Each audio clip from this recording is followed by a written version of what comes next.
ಪ್ರಜಾಧ್ವನಿ ಇದು ಪ್ರಜೆಗಳ ನಂಬಿಕೆಯ ಧ್ವನಿ. ಯೋಗ ಮಾಡಿದ ತಹಶೀಲ್ದಾರ್ ಮತ್ತು ಪಿಎಸ್ಐ.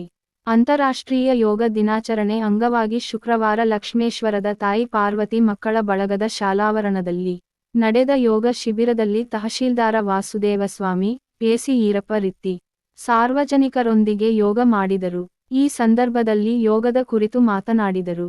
ತಾಯಿ ಪಾರ್ವತಿ ಮಕ್ಕಳ ಬಳಗ, ತಾಲೂಕಾ ಆಡಳಿತ, ಕ್ಷೇತ್ರ ಶಿಕ್ಷಣಾಧಿಕಾರಿಗಳು ಶಿರಹಟ್ಟಿ ಮತ್ತು ಯೋಗ ಸಾಧಕರ ಸಮಿತಿಯವರು ಈ ಕಾರ್ಯಕ್ರಮವನ್ನು ಆಯೋಜಿಸಿದ್ದರು. 16 ಶಾಲೆಗಳ ಸಾವಿರಾರು ಮಕ್ಕಳು ಯೋಗ ತರಬೇತಿಯಲ್ಲಿ ಭಾಗವಹಿಸಿದ್ದರು. ಸುವರ್ಣಬಾಯಿ ಬಹಾದ್ದೂರ ದೇಸಾಯಿ, ನಾಗಲಾಂಬಿಕೆ ಅಕ್ಕ, ಶಾರಕ್ಕ ಮಹಾಂತ ಶೆಟ್ಟರ, ಜಯಲಕ್ಷ್ಮಿ ಮಹಾಂತ ಶೆಟ್ಟರ, ಬಸವರಾಜ ಸಂಗಪ್ಪ ಶೆಟ್ರ, ಈಶ್ವರ ಮೇಳ್ಲೇರಿ, ಜೆಡಿ ಲಮಾಣಿ ಮಾತನಾಡಿದರು.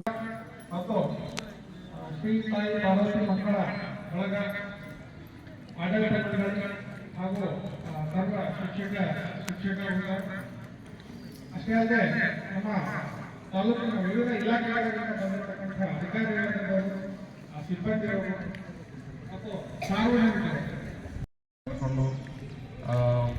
ಉತ್ತಮ ಆರೋಗ್ಯವನ್ನು ಹೊಂದಬಹುದು ಅಂತ ಹೇಳ್ತಾ ಇದರ ಅವಶ್ಯಕತೆ ನಮ್ಮ ಜೀವನದಲ್ಲಿ ಹೆಚ್ಚಿದೆ. ಇವತ್ತು ಒಂದು ದಿನ ಮಾಡಿ ನಾವು ಬಿಡುವುದಲ್ಲದೆ ಇದನ್ನು ನಮ್ಮ ಜೀವನದಲ್ಲಿ ನಾವು ದಿನನಿತ್ಯ ಮಾಡಿ ಒಳ್ಳೆಯ ಆರೋಗ್ಯವನ್ನು ನಾವೆಲ್ಲರೂ ಹೊಂದೋಣ ಅಂತ ಹೇಳ್ತಾ ಎಲ್ಲರಿಗೂ ವಿಶ್ವ ಆರೋಗ್ಯ ಯೋಗ ದಿನಾಚರಣೆಯ ಶುಭಾಶಯಗಳನ್ನು ತಿಳಿಸ್ತಾ, ನನಗೂ ಕೂಡ ಇಲ್ಲಿ ಪಾಲ್ಗೊಳ್ಳಿಕ್ಕೆ ಮತ್ತು ಸಿಬ್ಬಂದಿಯವರಿಗೆ ಠಾಣೆ ವತಿಯಿಂದ ಸಿಬ್ಬಂದಿಯವರಿಗೆ ಇಲ್ಲಿ ಪಾಲ್ಗೊಂಡು ಯೋಗ ದಿನಾಚರಣೆಯನ್ನು ಮಾಡಲಿಕ್ಕೆ ಅವಕಾಶ ಮಾಡಿಕೊಟ್ಟ ತಾಲೂಕು ಆಡಳಿತ ಮತ್ತು ಎಲ್ಲ ಈ ಶಿಕ್ಷಣ ಸಂಸ್ಥೆಯವರಿಗೆ ಮತ್ತು ಎಲ್ಲರಿಗೂ ಯೋಗ ಗುರುಗಳಿಗೆ ಎಲ್ಲರಿಗೂ ವಂದಿಸುತ್ತಾ ನನ್ನ 2 ಮಾತನ್ನು ನಾನು ಮುಗಿಸ್ತೇನೆ. ಧನ್ಯವಾದಗಳು.